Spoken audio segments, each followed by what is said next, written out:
Good evening, everyone. Welcome. My name's Jeremy. I'll be leading these sessions this month. Nice to see you. Thank you for coming. So many of you have been to these sessions before, so you know sort of what we do and how they go. But in case you haven't, so I think the purpose of these sessions is just to introduce some Buddhist ideas and practices, and in a fairly informal way. And I think that's probably the purpose of this centre in general. So it's just presenting some ideas and practices that you might find helpful in your daily life, dealing with all the things that we have to deal with, being humans. And so I think it's important to be clear that you're not expected to accept these ideas. So the Buddha was very clear about encouraging people to challenge his ideas. So you're invited to challenge them, and we have good discussions and debates sometimes in these sessions. So that's good. That's a helpful way to learn, I think, particularly about spiritual practice and meditation. I think it's good to have good dialogue because there's so many different approaches and different ideas out there.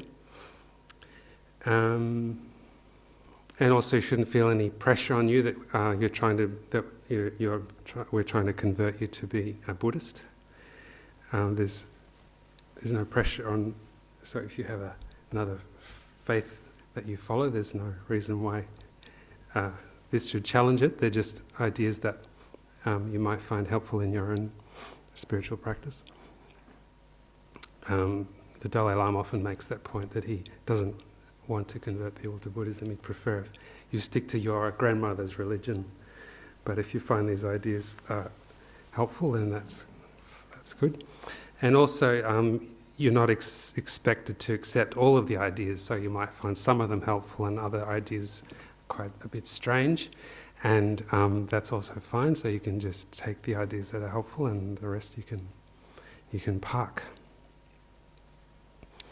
So feel free to ask questions as I go through. It makes these sessions run better, I think. We have good dialogue and discussion. As I said, the Buddha encouraged people to test his ideas thoroughly, which he said was like before you buy gold. So back in ancient India, before you buy gold, you would rub it and scratch it and melt it. And so he's saying you should do that to his ideas before you accept them. He doesn't want people to accept his ideas without questioning them and examining them. So that's interesting. So our theme for this month, I'm calling it Cutting Through Appearances. So I want to talk about this idea that the various problems that we experience in our minds, in our lives, can be traced back to our minds being deceived or tricked or misled by illusory appearances. So things that deceive us, illusion. So this is a big theme in Buddhist literature and thought, and also in other meditative traditions, I would say. And so the Buddha makes the sort of claim or the statement that there's a lot of this going on in our life, that where minds are being sort of deceived by what's going on, and that's causing us problems.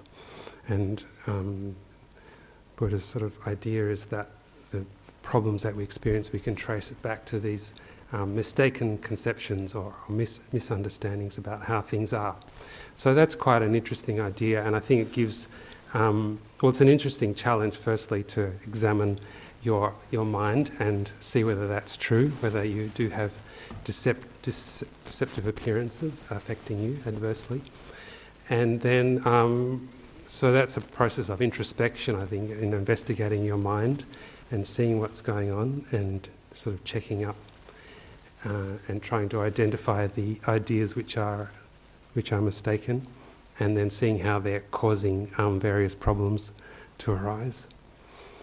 And then that sort of empowers you then, if you can see how your mind is being tricked by some wrong idea and how that's causing you problems, then by addressing that and correcting that, then you can, hopefully diminish or eventually overcome these so-called afflictive states of mind, the ones that bother us, that upset us, cause us stress and anxiety and depression and things that bother us.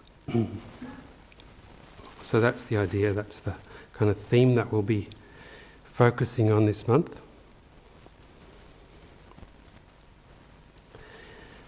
So just to sort of put that into perspective of the sort of Buddhist approach, I guess you'd say, the Buddhist perspective. So Buddhism makes this claim that we as sentient beings, beings with minds, have infinite potential or limitless potential. So this idea that we have, that we're capable of developing our minds and also our bodies, but particularly our minds, to sort of an infinite degree, and that currently our state with sort of experiencing various problems is limited. We haven't sort of realised that potential. So whether you agree with that or not, I think that's something to think about. But I think we can see that it is possible to develop our minds. We see, in our life how certain things that used to bother us maybe when we were younger, and we sort of developed some wisdom and ability to deal with them, and were able to develop abilities to deal with them, and things that used to bother us don't bother us so much. So we can see that our mind has that potential, that ability to develop. So, for example, more patience, things that maybe used to drive you really crazy when you were young, and don't bother you so much as you get older, because you developed patience and understanding about other people, for example. So that's a sign that our minds can develop. And so the things that's stopping us from the Buddhist point of view is this, what we call afflictive states of mind. So things that are disturbing our mind and keeping us sort of stuck in these sort of habitual afflictive states, like aggression and attachment and anxiety, etc.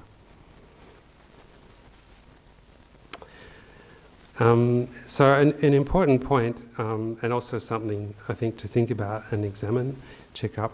So the Buddha makes this claim that the afflictive states of mind, like anger, for example, or anxiety, or whatever that's bothering you, they're not, the term used is adventitious, which means they're not in the nature of the mind, they're not intrinsic to the mind, and they're also impermanent, so they come and they go. So they, like you think of anger, for example, we all have anger at times, but our experience is that anger arises in certain situations, certain things trigger us, and then after a while it dissipates. So we can see that it's impermanent, it's not there all the time, it comes and goes, it arises for a while, it stays and then dissipates. And so that's an indication that it's impermanent, but also that it's not intrinsic to the mind. So if it was intrinsic to the mind, or of the nature of the mind, then anger would be there all the time. If the mind was there, then anger would be there. So that's the idea that these states of mind are adventitious, impermanent, and not intrinsic to the mind. So that's quite an encouraging thought, I think, because we tend to identify strongly with our afflicted states of mind. I think I'm a very angry person, or I'm a very anxious person, or things like that. But the idea is that those thoughts are just sort of coming and going, arising and dissipating. So they're not intrinsic to the mind. And the analogy to use to illustrate this is the idea of the mind being like the sky, like the clear sky, and the thoughts and emotions that arise are being like clouds arising in the sky. So they arise because of certain causes and conditions, and they stay for a while, and they move around, and eventually they they disappear, they dissolve. And some clouds are, white and fluffy, and some are dark and, menacing and, powerful. So that's the analogy used. So think of your mind as being like that. So we'll do a meditation this month I wanted to introduce you to, which sort of illustrates this point. It's a way of familiarizing your mind with this point. It's called meditating on the conventional nature of the mind. So this is the idea of focusing on the sort of sky-like nature of the mind. So you think of your mind as being like the sky. So it has this sort of basic, it's described or defined as being clear and knowing. The mind in Buddhism is defined as clear and knowing. So clear means that clear is it's unobstructed, so things can arise in the mind, like emotions and thoughts and ideas can arise. So the clarity of the mind allows it to arise. And then knowing means that when an object appears to your mind, like a piece of paper or a person or a room, that your mind knows that object. It's whereas a stone or a non-sentient thing couldn't know the piece of paper or know the person. So we have that. So that's the idea. So in this meditation, we're focusing on the clear and knowing conventional nature of the mind. So the analogy, as I said, is like the sky. So you think of your mind being clear like the sky, and we're focusing on that sort of fundamental, clear nature of the mind. So we'll get into that in a minute.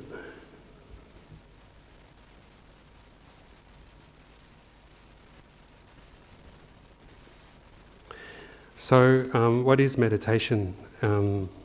So as you probably know, meditation just means familiarizing your mind with a positive or neutral object. So it's focusing on an object, of a mental object, which has the effect of calming your mind, making it peaceful, and also of counteracting afflictive states of mind, like anger, for example, or anxiety. So that's what meditation is. It's just a process of familiarizing your mind with the mental object. So we'll do some meditation now, firstly on the breath. So we choose the breath because before that we'll do meditation on what's called motivation. So the idea here is that in order to progress spiritually, we need both wisdom and compassion. They're said to be like the two wings of a bird that we need to progress spiritually. And a lot of what I'm talking about here is more focused on the wisdom side, but we also combine it with the compassion side by setting a positive motivation for what we're doing. So when you're meditating on introspection, for example, you think, I'm doing this not just to remove my own problems, but also to make myself more useful and beneficial for the people around me in my life and for as many beings as possible. So you try and make your motivation as expansive as possible. So firstly, just focus on that for a minute. Think, why am I doing this? Why am I here? Learning about meditation, thinking about these things, these practices, these ideas. So my objective is to learn how to make my mind more peaceful, to overcome afflictive emotions that are causing me problems, but they're also causing me to cause other people problems as well. So we all know that when these afflictive emotions arise, we can harm people around us, even people that we love. And so we're also learning techniques like this to make our mind more peaceful and also useful to others, so that we have more space and energy to be useful to the people around us in our life, more understanding, more open to their experience and their ideas, more patient with them. So we set that motivation. That's why I'm doing this. And try to make it as expansive as possible. So you try to include as many people as you can. I want to be useful to all the people in my life, all the sentient beings, including the animals. And if I can't harm them, I can't help them, and at least not cause them any harm as the bare minimum objective.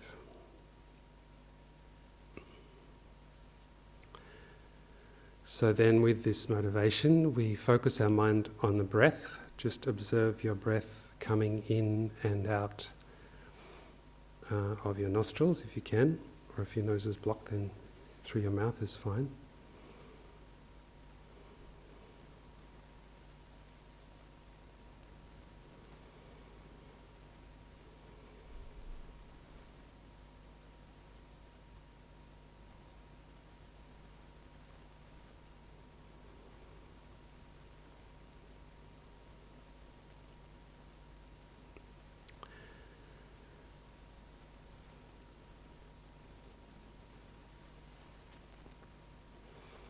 So this is called concentration meditation. What we're trying to do is familiarize our mind with the process of focusing on one object without wandering away. So we use mindfulness, which in this context means remembering the object, keeping it in mind. So the object is the breath. So we're trying to just keep the breath, a focus on the breath without letting the mind wander. And the other faculty we use is introspection, which means observing the mind to see whether it's wandering away. So these are the two main tools or mental faculties we're using.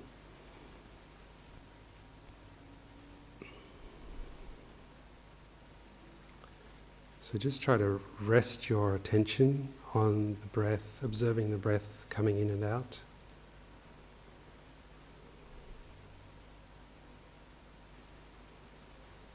And try to keep your mind focused without letting your mind wander.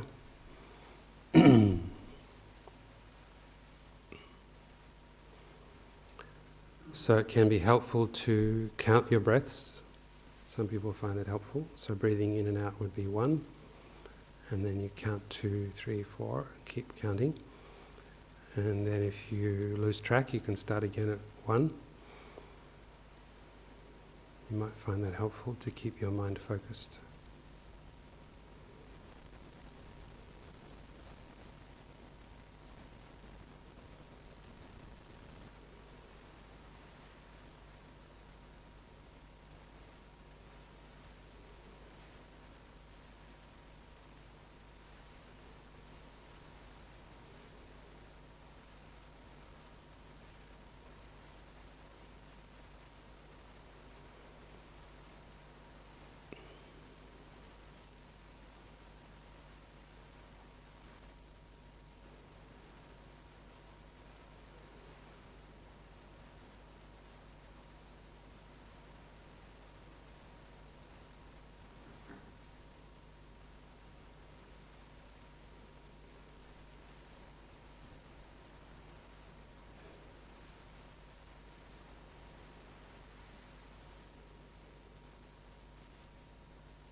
So if your mind wanders off, you just bring it back to the point of focus on the breath.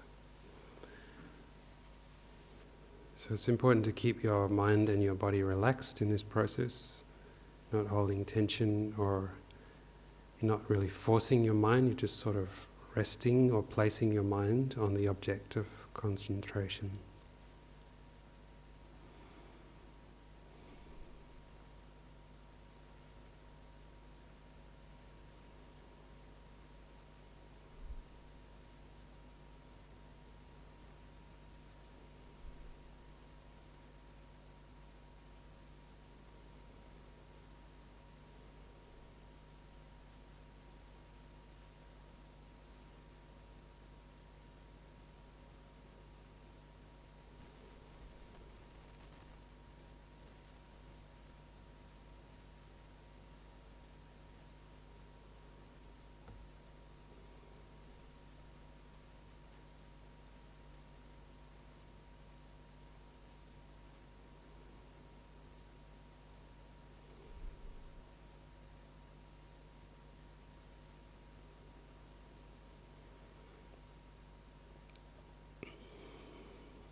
So now that we have developed some concentration, we can use that to now focus our mind on the conventional nature of the mind, as I explained before.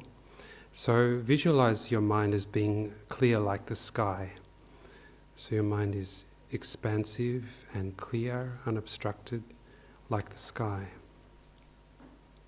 Like the clear sky with no clouds in it.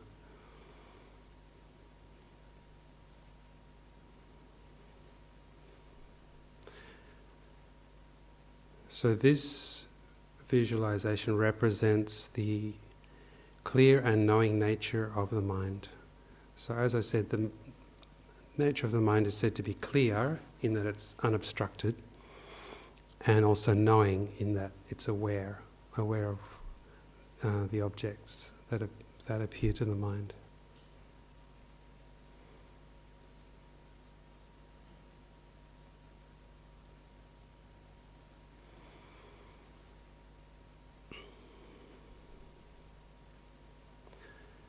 So after you've focused on this for a few minutes, and then you notice that thoughts and ideas start to arise, as they always do.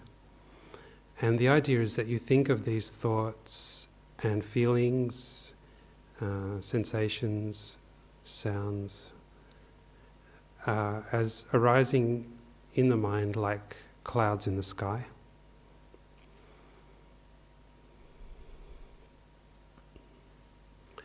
So you can just observe them arising.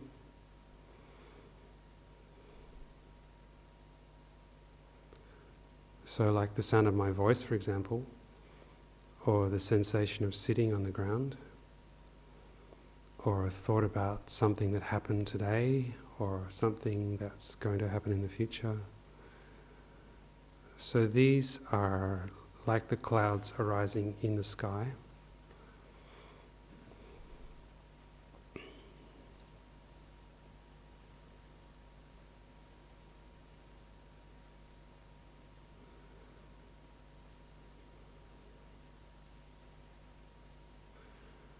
But the focus of this meditation is meant to be on the clear knowing, on the sky rather than the clouds. So we're focusing on the sky-like nature of the mind rather than the clouds.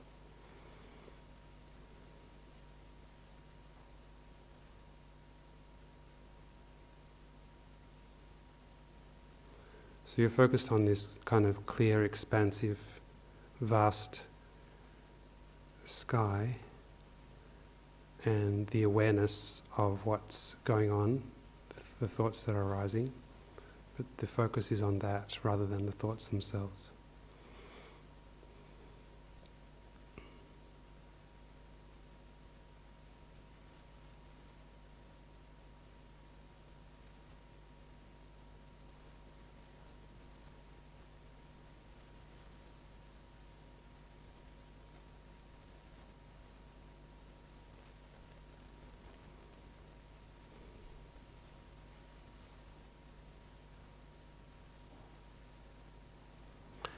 So this is quite a peaceful and calming meditation because the nature of the mind, being clear and knowing, is like still and undisturbed and peaceful. So there's no agitation, there's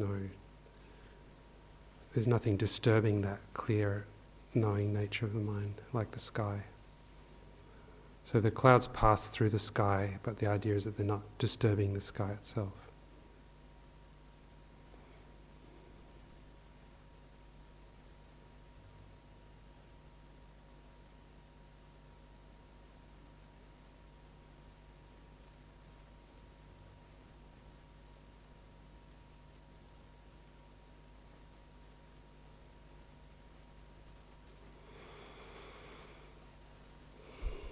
Okay, so when you're ready, just relax your concentration.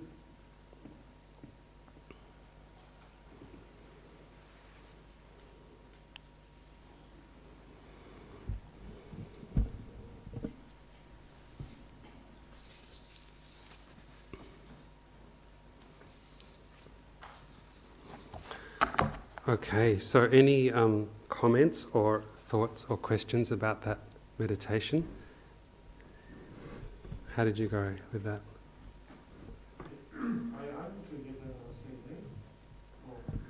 I'm sure that meditation you could find on the internet, on YouTube, for example. Maybe if you searched conventional nature of the mind. It's quite common in particularly in Tibetan Buddhist tradition. Yeah, I'm sure you'd find something. Yeah. So do you sort of get the idea of that, the purpose of that meditation? Does that make sense, like what you're trying to do there? I think the idea is that we tend to, as I said before, we tend to identify strongly with what's going on in our mind, and that actually is a problem in itself. So we think, oh, I'm so agitated today, this is really bad, I'm so stressed.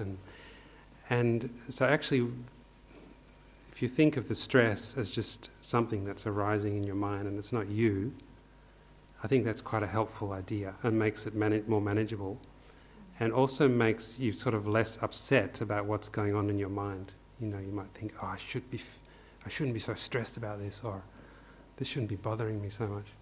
And so...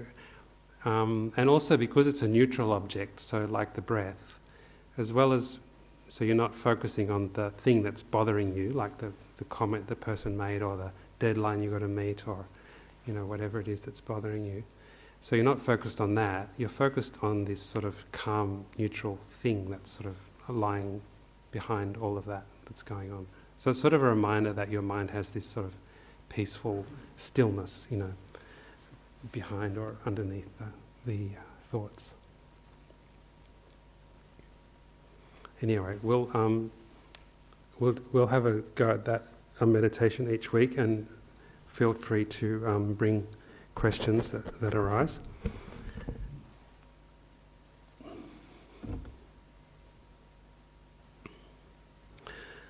Okay, so this idea about cutting through appearances, which is referring to trying to identify ways in which our mind gets deceived by illusory appearances, misleading appearances, and understanding how that's occurring and how it's affecting us and how it's giving rise to various problems for us, and then identifying ways that we can sort of counteract that, how that's happening. So the first thing is, are our minds deceived? Do you think that our minds get deceived? So I think we tend to think that we've got a pretty good idea about what's going on in our life and around us, and that but we're also aware that sometimes we do get deceived. So can you think of examples, where you have been deceived by, small or large deceptions? So a good example is, when our senses get deceived. That happens, quite often to us, even more so as you get older. And there's a lot of I was thinking of a lot of funny examples. People get deceived. Like I was thinking, there's a funny video on YouTube. I think you've probably seen where people sneakily tie a rubber snake onto their friend, like on the golf course or something, with a fine string, and then say, "Look, there's a snake," and then the person freaks out and tries to run away, and the snake's sort of chasing them, and they're running down the fairway, and so that's a good example of our mind, being deceived by a misleading appearance. So what's appearing to the mind is that there's, firstly, that it's a real snake, and that secondly, that it's trying to attack me, and then thirdly, that my friends are all laughing at me, being attacked by this snake. And so you can see it's quite easy to for the mind to be deceived by these appearances, and it gives rise to, sometimes, in that case, you experience fear. So you can probably think of examples in your own life where you've had these kind of sense deceptions that happen quite often.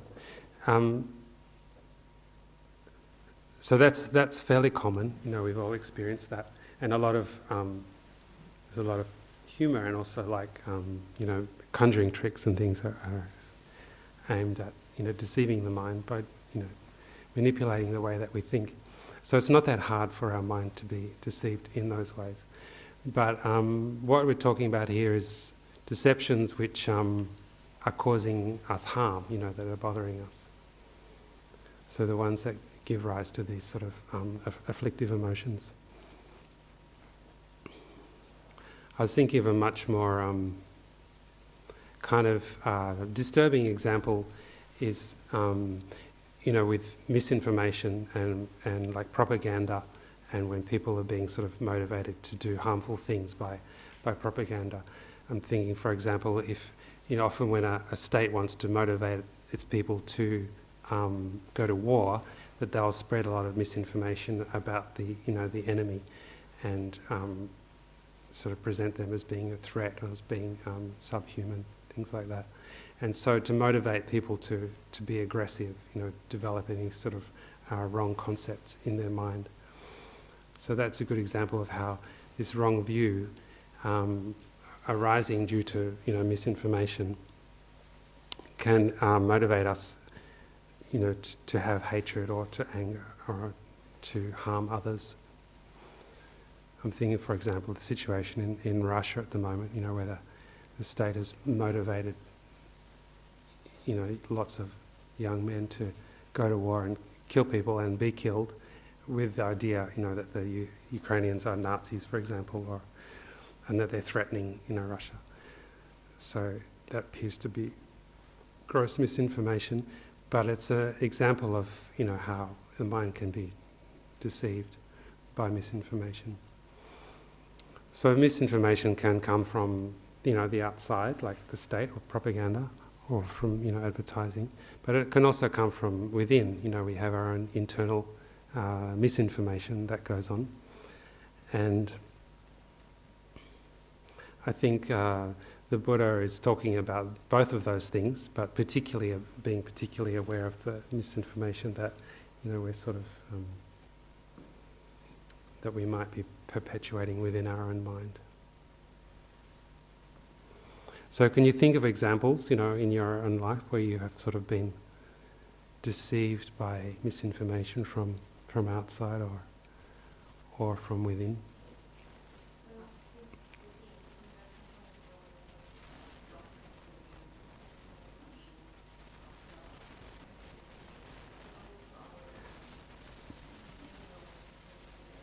Yeah. Can you think of a specific example where that might have happened to you? Like jumping to conclusions, for example, about... yeah. Yeah.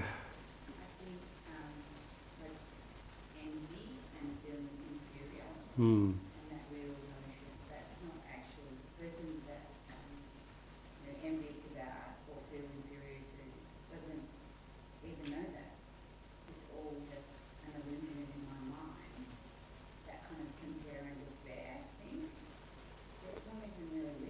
So what would you say is the illusion there? Which part is the like a mistaken view in the case of envy? That the other person has something that I want, Mm. and I don't. Is it possible that they would though? Like what if they have like a beautiful house or something and you're envious of their beautiful house? Would that be an illusion then? My sister has a really beautiful mid-century house, and I think when I go there now, I try to just say, well, it's beautiful as it exists. Mm. And that doesn't mean I have to go that step further and say, I'm inferior to my sister, my sister's more successful, but like that's all just monkey mind. Yeah. But her house is beautiful. It's a beautiful house.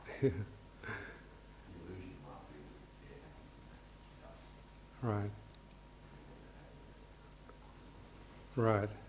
So because they've got the beautiful house doesn't necessarily mean that they're happier than you, sort of thing. Yeah. Right. Yeah. I think that's probably what the Buddha would say too. That, you can see someone who's got something more than you. It doesn't necessarily mean that they're happier than you. What if they are actually happier than you? Then would it be reasonable to be envious?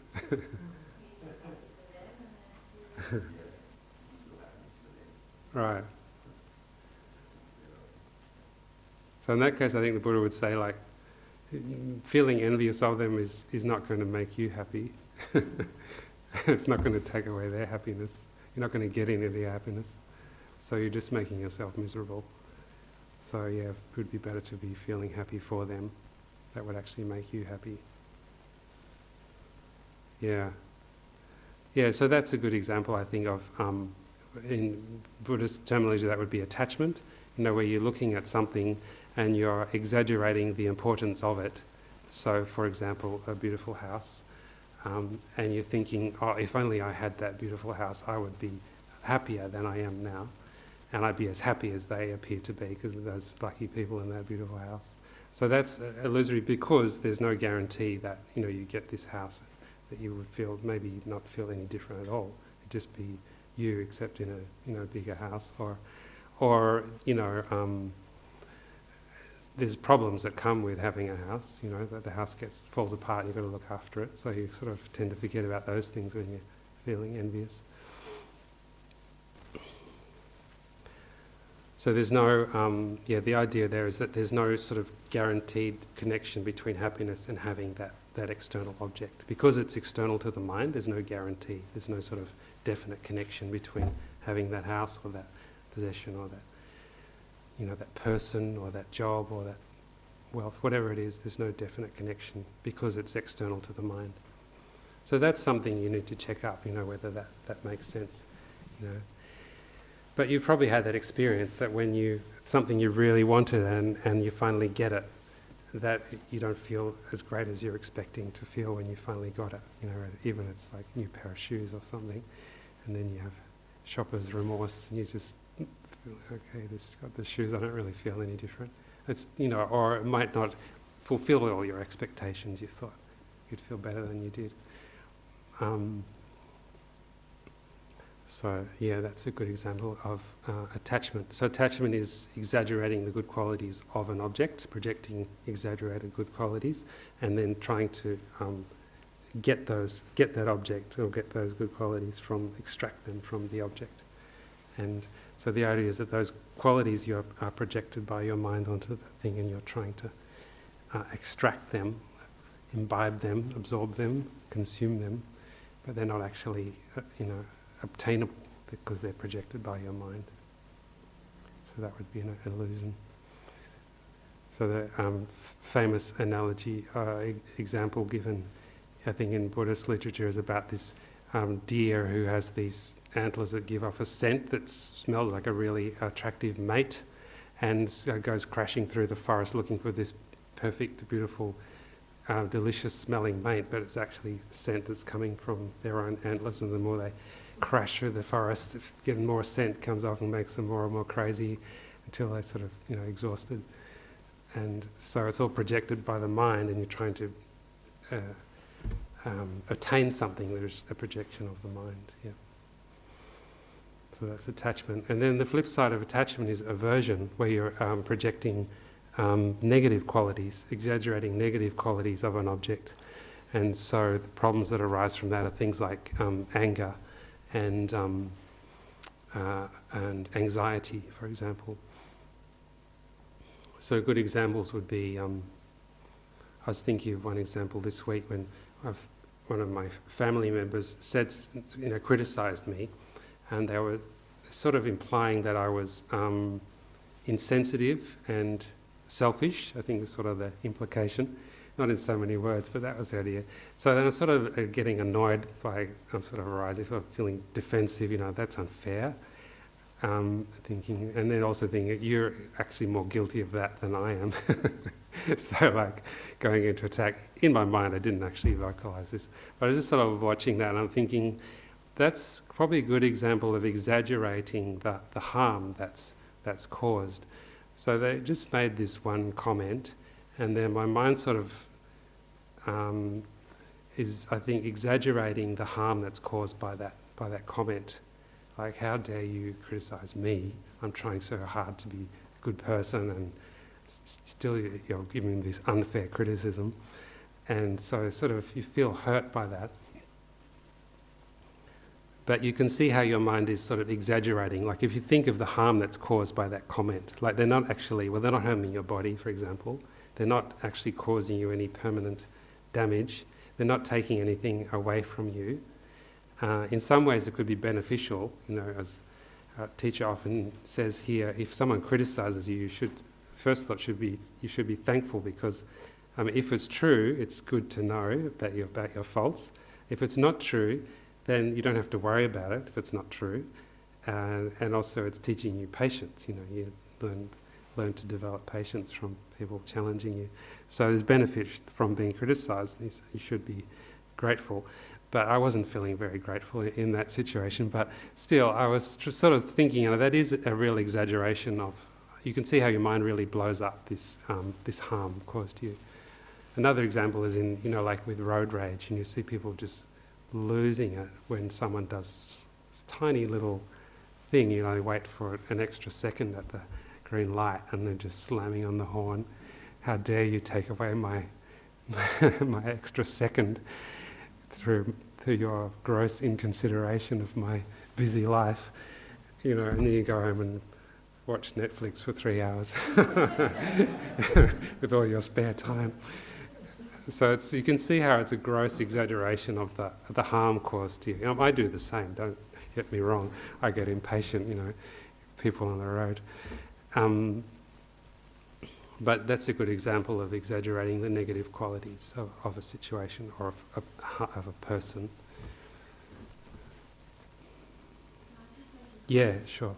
All those situations, I would find my mind getting disappointed in that person, like being because of the potential of the human mind. It's kind of like, oh, that's a shame that you're not kind of utilising this potential. Yeah. And that can be very frustrating and depressing. Yeah. Yeah, I think we all feel that too, particularly with people close to us in our lives. But I think the way to deal with that is, firstly, to think about the times when you've done the same thing, like whatever it is they're doing, whether they're being grumpy or they're being selfish, or they're being whatever they're being that's annoying you. Think, I've done exactly the same thing as them many times, and and also the idea that we don't have complete control over our minds and our bodies, so we do a lot of things that we wouldn't really, we prefer not to do, sort of thing. So that's the idea of having compassion, for your enemy, for example. So people that harm you, is to look at how their minds and bodies are being overwhelmed by these so-called afflictive emotions, and also that someone who lives a very harmful life, or a very angry, aggressive sort of life, is actually, it's a really sort of painful existence. It's compared to someone who's very peaceful and kind, generous, would have a lot of friends and people who love them and respect them and admire them. You compare that to someone who's really angry and aggressive and may not have any friends at all, and is living this very kind of lonely, sort of paranoid existence with a feeling like the whole world is attacking them. You can see how that's a much more sort of painful existence. So that's the idea of having compassion for people, harmful people. Yeah, so I think the illusion that's affecting us in that situation is sort of forgetting that they are, exactly like us, and they have all the same problems, that we do, and also thinking that they, that they are sort of in control, that they're sort of choosing to be like that. So there's a famous analogy in one Buddhist text about when someone harms you or hits you with a stick, you don't blame the stick for harming you, you blame the wielder of the stick. So in the same way as the stick is wielded by the arm, that person is being wielded by their afflictive emotions. So you should actually blame the afflictive emotions, the anger, the pride and the jealousy and the ignorance, that's motivating them. So that kind of idea that they're not sort of... So see it as kind of like a neutral thing, or like a cloud passing through the sky, it's just there, but it's not inherent to that thing. Yeah, that's right. Yeah, that's not their intrinsic nature. So it's just in the same way as we see happens to ourselves, when we lash out at someone we love, for example, and something that we'd really rather not do and have huge regret, a second later, but it just rose up and we said something, hurtful because we were in pain or we were, panicked or whatever it was, and then so in the same way that we do that, then other people are doing the same thing. So you sort of use your own, compassion for yourself because you see how you do this stuff, and then you sort of extend that out to people around you. They're going through, having the same sort of, problem.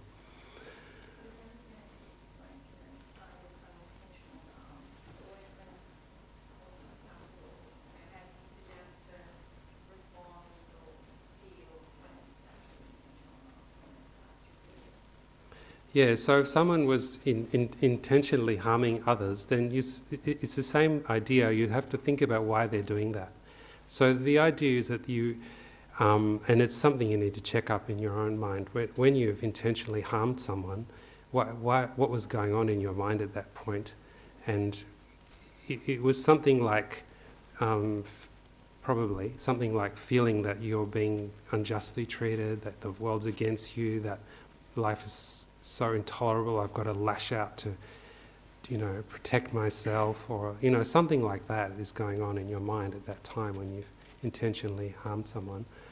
You felt like, I think with rage is often a lot of fear going on, when you analyse it. It's sort of like, I've got to lash out to protect myself from this, what's going on, this threat. I don't know if you agree with that, but it seems to be quite a lot of fear, like, when someone's, for example, verbally, attacking you, and you might sort of think, oh, okay, I can sort of put up with this, but then it sort of gets stronger and stronger, and they're really, going for the jugular, and it gets to a point where you say, I've got to react to this, and so you lash out back at them in a sort of way of defence mechanism. I've got to defend myself, I've got to protect myself, so I'm going to do that by harming them back.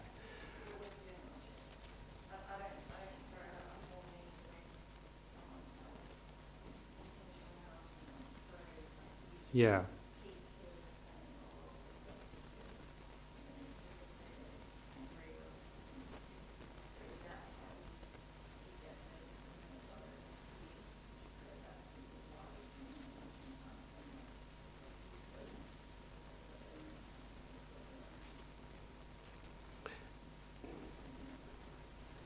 Yeah, that's the idea. Yeah, definitely, that's the idea. But I think it can just sound like words, but I think it's really useful to think about your own situation when you've done that to someone else, if you ever have. You may not have. When you've harmed someone intentionally, and what was it that caused you to get to that point where you've sort of done that? And it's generally pain, pain, fear, and this sort of mistaken idea that I've got to do this to protect myself or something like that in the moment. I think, feel free to disagree with anything I say. Have good debates. Yeah.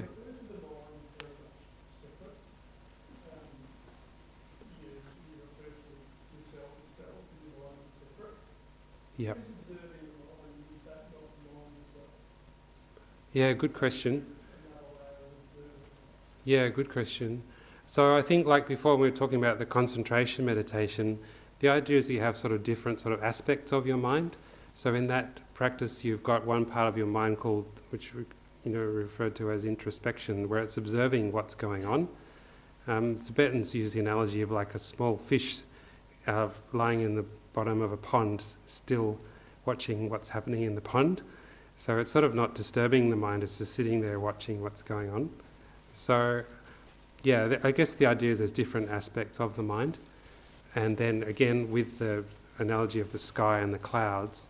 So the clouds are actually, they're arising in the mind, but they're regarded as not the fundamental nature of the mind. So they are mind, like they're not mind, they're not something else. They are mind, but they're not the intrinsic fundamental nature of the mind is the idea there. Yeah. Who's observing what, sorry? Who's observing the cloud? So in that case, it's the mind observing another aspect of the mind. I think you'd say it like that. Yeah. So there's an observer, which is what we'll call the clear and knowing. It's observing. It's the knowing part of the mind, and it's observing the thoughts which are appearing like light or person or sound. So there's one part of the mind, maybe like subject and object. So you'd have the subjective mind, and then there's an object like a light, for example, appearing to the mind. Does that make sense? Or do you agree with that? Feel free. No. So what? Yeah. So what doesn't make sense about it? Can you explain? Yeah.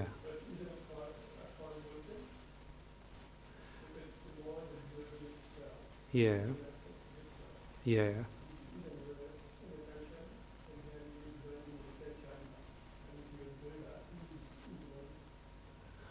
Oh, okay. So yeah, I'm not saying that everything in the world is your mind. I'm not saying that.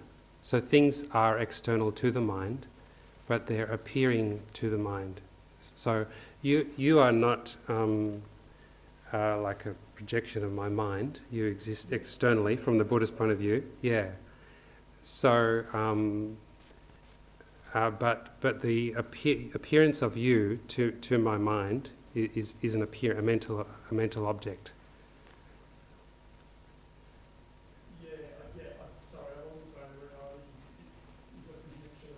Yeah. Yep.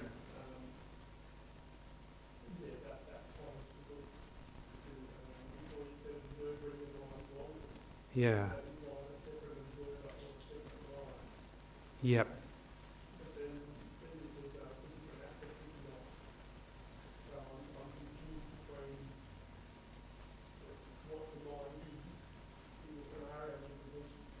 Couldn't you say that all of that is mind, like different parts of the mind, or different events, mental events, maybe? Yeah. And but why is that a problem if it's a closed loop? Or I'm not really sure what you mean by closed loop there. Hmm.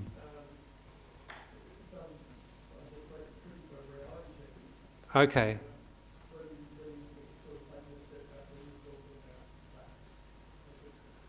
Right.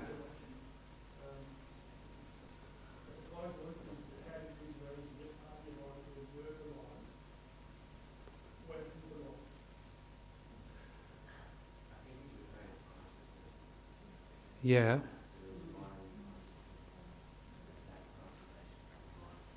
Yeah.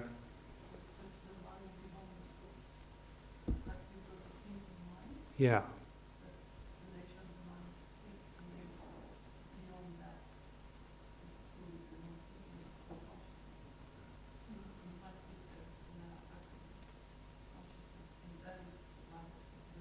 Yeah. So would the consciousness be like the sky, like the knowing sky? Yeah. Right. Yeah, I mean, I think in that case the goldfish was just the mental faculty of introspection, which is sort of like its job is just to watch what's going on and say, hang on, your mind is wandering off, and that's its job.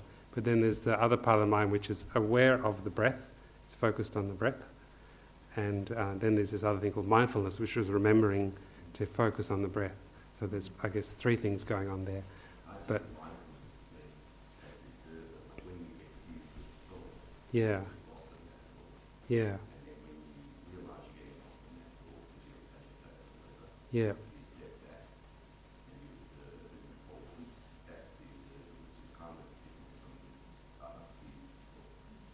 right, yeah. I think there's a bit of a problem with terminology because I think mindfulness is used in different ways.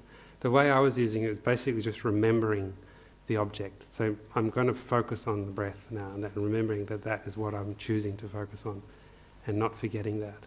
So analogies like driving a car, and you're remembering that your focus is to drive the car, and then your mind might sort of, see a nice tree or something, and then you introspection observes your mind's wandered off. You've got to bring back to focusing on the car. So the remembering on driving, remembering that you're driving is mindfulness in that presentation. Yeah. I had this business of the mind. I was also a bit confused when I was explaining. I heard one teaching which was helpful for me, where the teacher was talking in terms of the mind having two types of luminosity. So, as opposed to he used the candle as an example, and the candle illuminates itself, but also illuminates everything around it. So our mind's like that as well. Our mind can focus, it's got two lights, self-luminosity and other luminosity. So for me that was helpful because there is like a different function that is watching at it. So it's not a closed loop. I think I know what you mean. You mean there is like an echo where how can you confirm something independently if it is the same thing that is giving the stimulus and the analysis, right? But I think that there is this distinction that the mind has got very special properties that can see things differently. Did that help? I like the analogy. Yeah. I'm not sure if I'm quite understanding. I think there's more layers to the observer. I'll think about that. So the idea is not that we can't perceive the external world. That's not a So you can, and I can confirm that you exist, through interacting with you. It's not about Yeah. information outside. It's about internally observing Yeah. what's happening in the mind, but the mind observing itself. And then Well, it's a mind observing other activities going on in the mind. Like, for example, an afflictive emotion we're talking about. So you can observe anger arising. I'm feeling really angry towards that person because they're saying something I don't like. You could just observe that, and sort of burns hot for a while. And then the idea is that, you could just sort of allow it to dissipate without sort of getting involved with it. So that would be like a subjective mind observing an object, but the object is another event in the mind. And that event is an afflictive emotion or an emotion arising, yeah.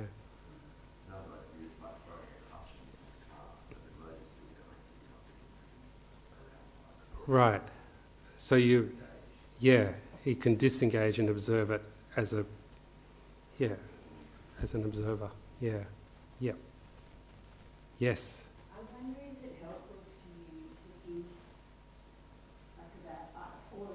for me with my anger and my triggers. So my example of my mind, observing my mind, is when I go into fight, flight, freeze or fawn, or anger, fear, sadness, I know that I'm in my amygdala. But when I'm talking to someone, like I'm talking to you now and making an argument, I know that I'm in my prefrontal cortex. So maybe that would be helpful to how it's one brain, but parts of the brain have different functions. Is that more helpful for you? Absolutely. Yeah, and then I think there's different ways you can think about the mind, as you're saying, you know, and different traditions have different ways of presenting the mind. But yeah, like you say, there's different aspects of the mind doing different functions. You know, there's this sort of, you know, this like the rational thought, and then there's like emotional thought, and then there's sense perceptions, and there's all a lot going on in the mind. And yeah, it's helpful to have a kind of a structure, I think, a way of examining the different aspects of the mind. There's a whole body of thought in Buddhist philosophy just on the mind and different aspects of the mind and what their function is and how they do, which is interesting. Yeah. Okay, we're a bit out of time, but I think we've kind of covered what I wanted to cover, which is basically just to get, firstly that idea across about the fundamental nature of the mind, and also this idea that we have these deceptive appearances going on, and that they're causing us various problems, and you know, like aggression or attachment or anxiety or whatever, and that there is something we can do about it. By firstly being aware that it's happening and noticing that it's happening in itself is very helpful and a good way of pacifying it, just by being aware of it. And then when we can see how this deception is causing us to have these afflictive states of mind, then we can, by correcting the deception, by getting a correct view of what's going on, then we can sort of dissipate, pacify these afflictive emotions more and more, they become much more manageable for us, and eventually we can remove them completely, is the idea. So we'll talk more about that in the next 4 weeks. So thank you very much for listening and for your questions. Please stay for tea if you'd like to. There's in the dining room tea and food. Thanks.